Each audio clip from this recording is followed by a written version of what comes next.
7 sebab mengapa musibah datang bertubi-tubi. Yang pertama, karena banyaknya maksiat. Surah Yasin ayat 19 yang kita baca setiap hari. Kemalangan-kemalangan terjadi, musibah-musibah terjadi, malapetaka terjadi karena dosa keterlaluan kalian kepada Allah. Yang kedua, karena banyaknya orang berbuat zalim. Dengarkan surah Qasas ayat 59.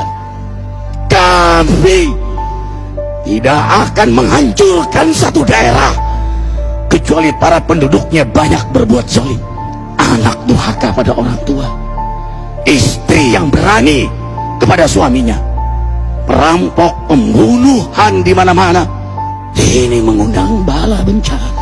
Yang ketiga, mengundang bala bencana karena kelakuan tangan-tangan manusia.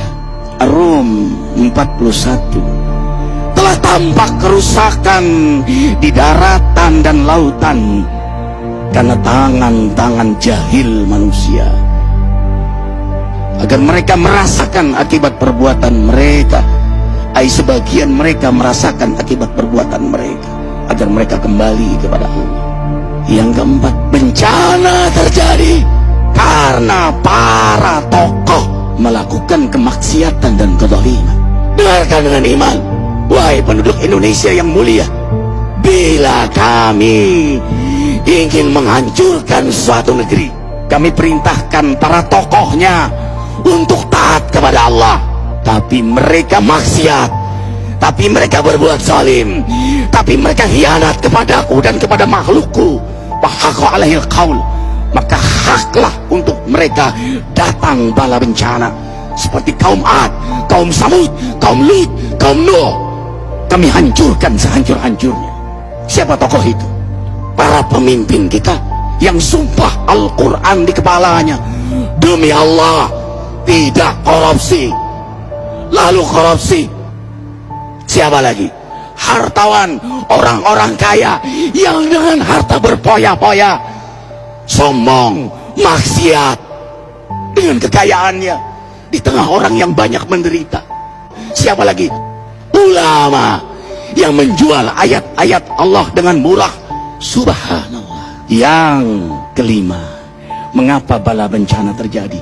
Karena orang-orang soleh, orang-orang baik diam melihat kemaksiatan dan kemungkaran. Surah Al-Anfal ayat 25. Takutlah kalian dengan musibah yang tidak hanya menimpa orang yang maksiat, orang yang berbuat zalim, tapi juga kalian orang-orang soleh.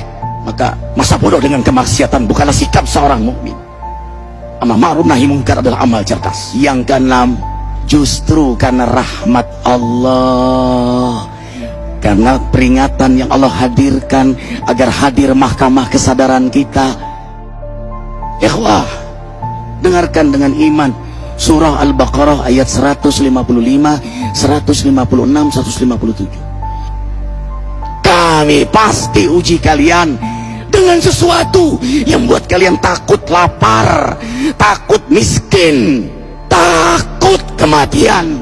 Tapi kabarkan berita gembira bagi hamba Allah yang sabar dari semua ujiannya, yang mereka berkata, sesungguhnya kami milik Allah dan sungguhnya kami akan kembali kepada Allah. Yang terakhir, yang ketujuh, ada yang nanya, bagaimana yang maksiat yang selamat? Tenang-tenang saja. Yang berbuat zalim malah sukses. Di mana keadilannya? Allah Maha Adil. Dengarkan surah Hud ayat 15-16. Barang siapa mencari kesenangan dunia, lalu dia menghalalkan semua cara, apa kata Allah? Kami beri, tapi di akhirat tidak mendapatkan secuil pun kenikmatan, malah nikmat di dunianya menjadi bahan bakar azab untuk dirinya. Itulah istidrat. Lalu apa sikap kita sekarang? Orang beriman menjadikan peristiwa apapun sebagai jalan untuk mendekatkan dirinya kepada Allah.